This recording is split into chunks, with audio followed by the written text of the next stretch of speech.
যেই বেটা এদেশে গায়ে হলুদ চালু করেছে ওর কথা বলছে।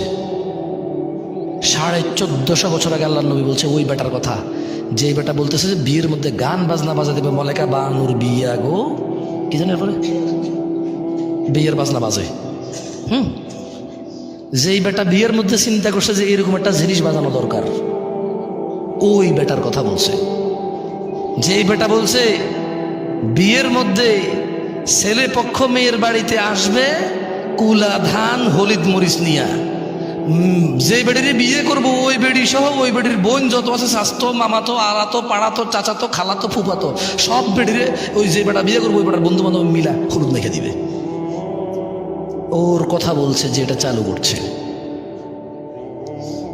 ওর কথা বলতেছে যে বলেছে রেস্টুরেন্টে গান বাজাইতে হবে তাইলে কাস্টমার টিকে থাকবে, ওই বেটার কথা বলছে।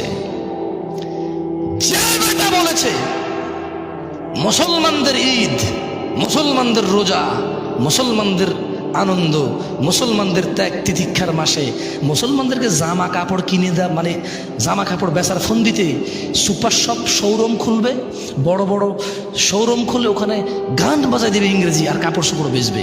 হ্যাঁ, মুসলিমরা পাগল হয়ে গেছে, সারা মাস রোজা রেখে জামা কাপড় কিনতে যায়, গান না শুনলে মুসলিমরা পাগল হয়ে যাবে, এদেরকে গান শোনাও, ভালো করে তোমার কাপড় চোপড়ের দোকানে গান বাজায় দাও, মৃদু সাউন্ডে ইংলিশে এভাবে ইংরেজিতে গাইবে, কিছু তোমার বুঝে আসবে না।